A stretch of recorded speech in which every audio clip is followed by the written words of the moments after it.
야고보서는 계속 우리에게 행함을 강조하고 있습니다. 그러나 여러분, 진정한 행함은 무엇에 기인한다고 했습니까? 믿음에 기인한다고 1장, 2장에서 이야기를 하죠. 그래서 야고보서 기자가 진정 우리에게 이야기하고 싶었던 것은 바로 믿음이 결국 행함을 온전케 한다 하는 이야기를 하고 있습니다. 앞에 1장 22절에 이런 말씀이 있었는데요. 한번 읽어드리면, 내가 보거니와 믿음이 그의 행함과 함께 일하고 행함으로 믿음이 온전하게 되었느니라. 그러니까 행함과 믿음이 서로 밀접한 관계를 가지고 있다, 이렇게 이야기를 하고 있습니다. 예를 들어서 행함과 믿음이 있다면 이 두 가지가 서로 신앙의 균형을 잘 맞춰야 된다 하는 것이죠. 어떤 사람은 믿음이 있다 말하지만 행함이 없고, 또 행함으로 그 믿음을 또 보일 수 있다, 지금 이렇게 계속 이야기를 하고 있습니다. 그래서 우리가 행함을 단순히 율법이나 도덕이나 윤리 측면으로만 여길 것이 아니라 결국 이 행함과 믿음이 서로 보완, 또 서로를 또 돕고, 또 이러한 모습으로 지금 행함과 믿음을 계속 이야기를 하고 있습니다. 오늘 3장에서는 행함의 첫 번째 덕목이라고 하는 말, 입술의 열매에 대한 이야기를 지금 하고 있어요. 그래서 1절을 한번 보시면, 내 형제들아 너희가 선생된 우리가 더 큰 심판을 받을 줄 선생이 많이 되지 말라 그랬어요. 또 2절에는 우리가 다 실수가 많으니 만일 말에 실수가 없는 자라면 곧 온전한 사람이라 능히 온몸도 굴레 씌우리라. 입술의 열매가 얼마나 중요한지 이 말을 통해서 우리가 그것을 알 수가 있죠. 특별히 2절에 보니까 우리가 다 실수가 많다, 이런 표현이 나왔는데요. 정말 그렇죠. 우리가 실수가 많이 있습니다. 잘하려고 하지만 실수하고 또 어려움을 우리가 당할 때가 많은데, 특별히 말에 있어서 더욱 그렇죠. 그래서 오늘 과연 말이 얼마나 중요한지, 또 말이 어떻게 우리의 믿음과 연결되는지를 쭉 이야기를 하고 있습니다. 특별히 말이 얼마나 중요한지 여러 가지 비유로 지금 설명을 하고 있어요. 3절을 보시면, 우리가 말들의 입에 재갈을 물리는 것은 우리에게 순종하게 하려고 그 온몸을 제어하는 것이라. 지금 말을 그 짐승 말에 물리는 재갈에 지금 비유를 하고 있죠. 말이 얼마나 큽니까? 그런데 그 입에 물린 그 재갈을 통해서 말을 제어하니까 그 재갈이 참 중요하다 얘기를 하고 있어요. 바로 우리의 입술의 열매, 말이 그렇다는 것이죠. 4절에는 배의 키로 비유했습니다. 그래서 광풍 속에서도 그 작은 키가 결국 배를 움직이죠. 5절에는 불씨를 말에 비유를 했고, 또 7절에는 각종 짐승을 비유했습니다. 밑에 11절에는 샘을 또 말과 비유를 한 겁니다. 샘이 있는데 그 샘 한 군데서 단물도 나오고 쓴물도 나오고 그럴 수 없다는 거죠. 근데 우리 입술이 그렇죠. 그 우리 입술이 단물이 나오기도 하고 쓴물이 나오기도 하고 이렇게 할 수 없다는 것입니다. 지금 여러 가지 비유들을, 말과 관련된 비유들을 이렇게 얘기를 했는데, 여러분 하나같이 공통점이 있습니다. 잘 사용을 하면 너무 유익하지만 잘못 사용하면 어떻게 돼요? 큰 어려움과 낭패를 당하게 되죠. 불씨가 그렇잖아요. 그럼 불씨를 요즘에 산불이 많이 나던데, 건조해가지고 그 불씨가 얼마나 작습니까? 그런데 그 불씨 작은 하나가 온 산을 다 태우고 그렇게 하는 것들을 보게 됩니다. 재갈이나 배의 키나 다 마찬가지죠. 그래서 어떻게 하면 우리의 입술의 열매를 잘 사용할 수 있는가? 서두에도 말씀드린 것처럼 행함과 믿음이 아름답게 균형을 이루어가야 된다 했죠. 연결된다 했습니다. 우리의 입술의 열매도 마찬가지입니다. 여러분, 우리 입술의 열매를 결국은 우리가 하나님께 맡길 때, 이번 아름다운 말, 또 하나님이 기뻐하시는 또 우리의 모습이 되는 줄로 믿습니다. 나는 실수하지만, 나는 부족하지만 늘 하나님께 우리가 맡겨드릴 때 결국 그것이 믿음인데, 하나님께 맡겨드릴 때 하나님께서 우리의 입술을 지켜주시고 도우시는 여러분 그런 은혜와 복이 있는 줄로 믿습니다. 그래서 일찍이 시편 기자는 시편 141편에 3절에 뭐라 했냐면, 여호와여 내 입에 파수꾼을 세우시고 내 입술의 문을 지키소서 했어요. 내 입술에 마치 내 입술이 대문같이 내 입술을 파수꾼이 딱 좀 지켜서 좀 이상한 말 좀 안 하게 그 파수꾼이 내 입술을 지켜주십시오. 이렇게 고백을 하고 기도를 하고 있습니다. 하나님께 맡기는 것이죠. 그럼 오늘도 오늘 하루를 살면서도 그 시편 기자의 고백이 저와 여러분의 고백이 되기를 축복합니다. 하나님, 제 입술에 문에 파수꾼을 하나님이 딱 세워주셔서 내 입술을 통하여 감사의 말, 또 위로의 말, 또 격려의 말, 소망과 용기를 주시는 살리는 말을 하나님 하게 해주세요. 이렇게 기도하는 저와 여러분이 되기를 축복합니다. 사사기 11장에 보면 이 말과 관련된 아주 귀한 교훈이 나옵니다. 사사기 11장에 입다라는 사사가 나오는데요. 하루는 이 사람이 그런 이야기를 합니다. 원래 이 사람은 기생의 어머니가 기생이죠. 그래서 상당히 자기 출신에 대한 핸디캡이 있던 그런 사람이었는데 그래도 열심히 살았습니다. 그래서 사람들에게 인정도 받고 나중에 사사까지 되죠. 근데 어느 날 이웃나라가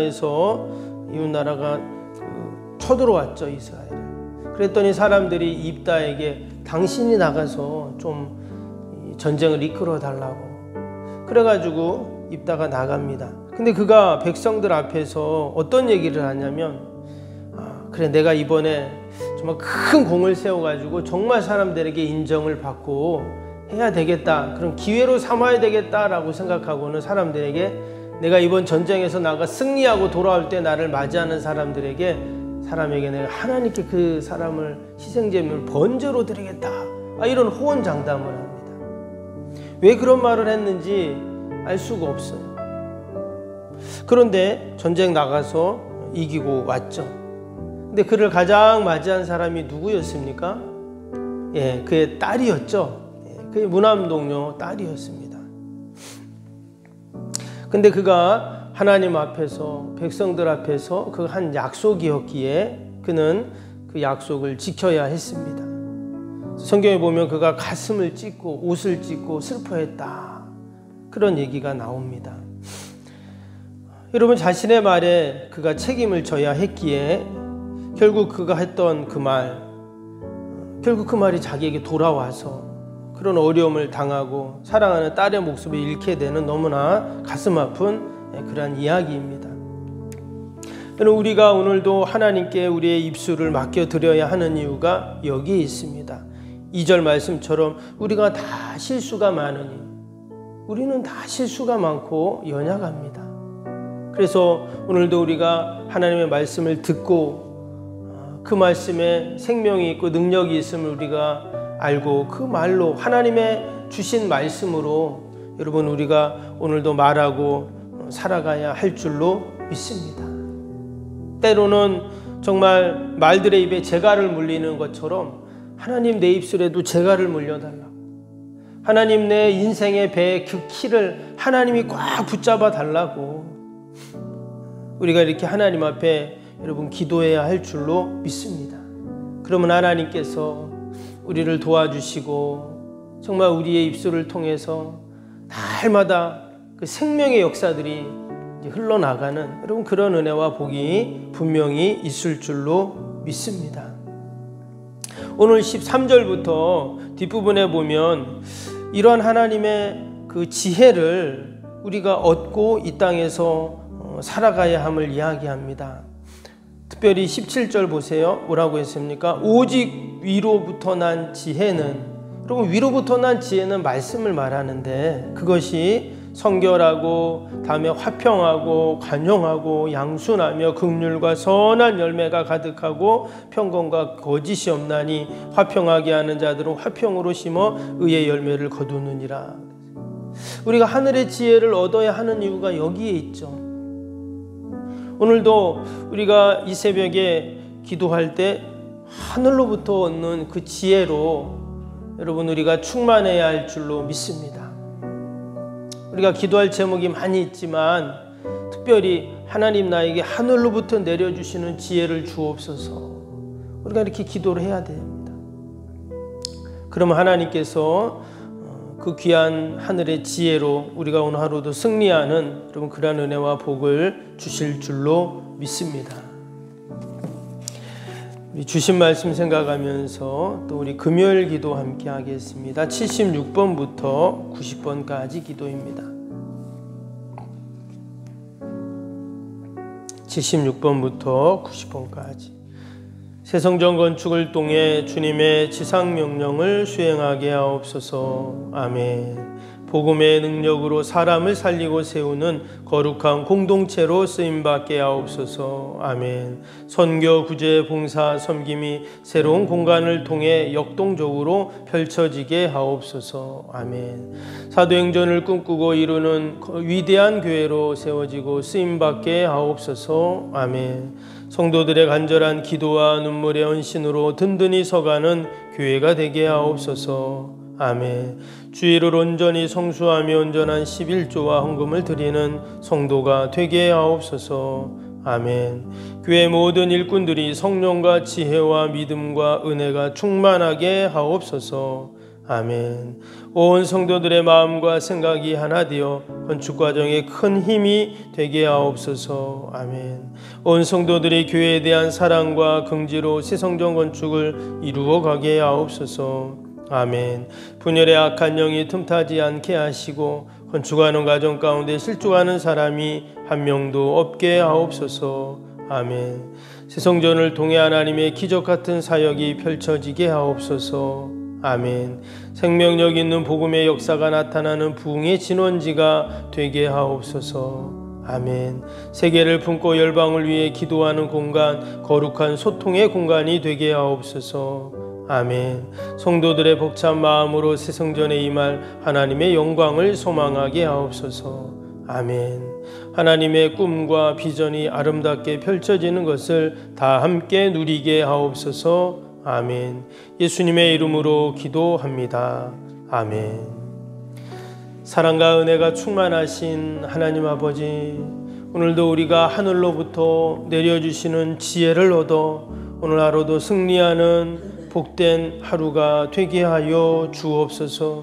하나님, 우리가 다 실수가 많습니다. 얼마나 우리가 연약합니까? 그러나 하나님은 오늘도 하늘로부터 주시는 그 지혜로 아버지 우리와 함께 하시고 우리를 도와주시는 줄 믿사오니 다 하나님께 맡기고 오늘 하루도 하나님의 선한 인도하심을 따라가게 하여 주옵소서. 하나님, 우리에게 주시는 입술로 우리가 늘 하나님을 찬송하며 주의 복음을 전하며 생명의 말씀을 나누는 귀한 도구로 사용되게 하여 주옵소서. 하나님, 귀한 새벽에도 또 우리가 나라 민족과 교회와 이웃과 또 우리 살아가는 자녀들 위해 기도합니다. 하나님, 기도하는 제목들마다 하나님 다 들으시고 응답하여 주옵소서.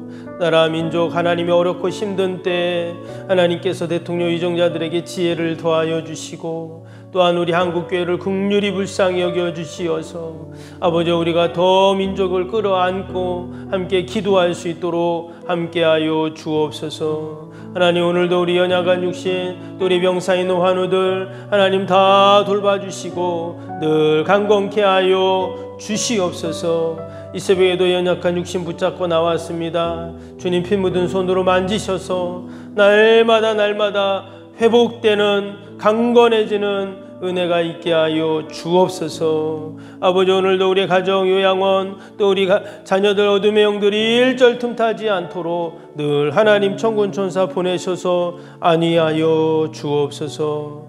오늘도 우리의 선한 목자 되신 주님이 우리를 푸른 초장 쉴만한 물가로 우리를 부족함 없이 인도하실 줄로 믿습니다. 믿음으로 승리하는 복된 하루 되게 하여 주옵소서. 주님의 십자가 깊이 묵상하는 은혜의 하루가 되게 하여 주옵소서. 감사하며 예수님의 이름으로 기도하옵나이다. 아멘. 하늘에 계신 우리 아버지의 이름을 거룩하게 하시며 아버지의 나라가 오게 하시며 아버지의 뜻이 하늘에서와 같이 땅에서도 이루어지게 하소서. 오늘 우리에게 일용할 양식을 주시고 우리가 우리에게 잘못한 사람을 용서하여 준 것 같이 우리 죄를 용서하여 주시고 우리를 시험에 빠지지 않게 하시고 악에서 구하소서. 나라와 권능과 영광이 영원히 아버지의 것입니다. 아멘.